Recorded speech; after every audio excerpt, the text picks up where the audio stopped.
அனைவருக்கும் வணக்கம். இன்னைக்கு நம்ம பார்க்க இருக்கக்கூடிய இந்த காணொளி தஞ்சாவூர் மாவட்டம் அழகாபுத்தூர் என்னும் ஊரில் அமைந்துள்ள படிக்காசு நாதர் ஆலயத்தில் வீற்றிருக்கும் முருகனுடைய கதையை பற்றி தான் நாம பார்க்க போறோம். வாங்க காணொளிக்குள் போகலாம்.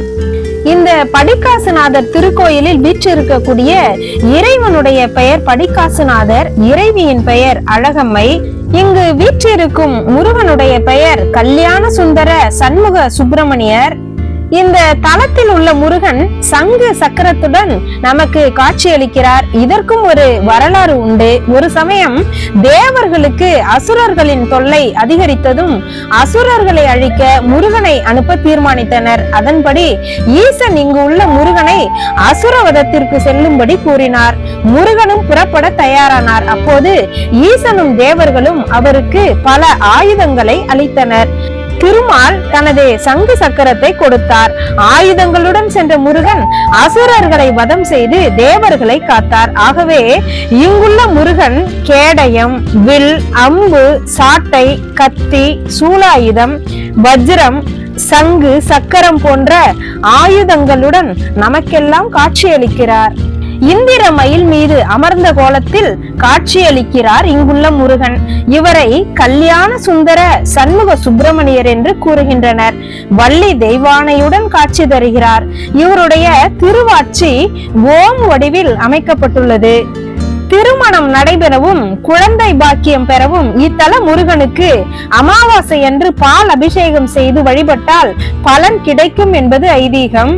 இந்த படிக்காசுநாதர் ஆலயத்தின் தல வரலாற்றினை பார்ப்போம். ஒரு சமயம் பிரம்மா கைலாயத்திற்கு சென்றபோது முருகனை கவனிக்காமல் சென்றார். அப்போது பிரம்மாவை அழைத்த முருகன், நீங்கள் யார் என்றார். உடனே நான் தான் உலகை படைப்பவன் என்று கர்வத்தோடு கூறினார் பிரம்மா. உலக உயிர்களை எந்த மந்திரத்தின் அடிப்படையில் படைக்கின்றீர்கள் என்றார். உடனே பிரம்மா ஓம் எனும் பிரணவ மந்திரத்தின் அடிப்படையில் என்றார். உடனே முருகன் அந்த மந்திரத்தின் விளக்கம் என்ன என்று பிரம்மாவிடம் கேட்டார். பிரம்மாவிற்கு தெரியவில்லை. உடனே பிரம்மனின் தலையில் குட்டி அவர் பார்க்கும் படைப்பு தொழிலை பறித்தார். இதை அறிந்த ஈசன் பிரம்மனிடம் அந்த பதவியை கொடுக்க சொன்னார். முருகனோ கேட்கவில்லை. ஈசனும் பிரணவத்தின் விளக்கத்தை முருகனிடம் கேட்க முருகனும் பிரணவத்தின் பொருளை உணர்த்தினார். பிறகு ஈசன் கேட்டபடி படைப்பு தொழிலை பிரம்மனிடம் அளித்தார் முருகன். பிரணவத்தின் பொருள் தெரியவில்லை என்றாலும் பிரம்மா முருகனை விட பெரியவர். ஆகவே பிரம்மனை தண்டித்ததற்கு மனம் வருந்தினார் முருகன். தன் தவறுக்கு மன்னிப்பு வேண்டி இத்தல ஈசனை வணங்கி தவம் இருந்தார். தவத்தின் பயனாக ஈசன் முருகனுக்கு காட்சியளித்து தவறை யார் வேண்டுமானாலும் சுட்டி காட்டலாம், தவறில்லை, தண்டிக்கத்தான் கூடாது என்று அறிவுரை கூறினார். இந்த ஈசன் தான் இங்கு சுயம்பு மூர்த்தியாக நமக்கெல்லாம் காட்சியளிக்கிறார்.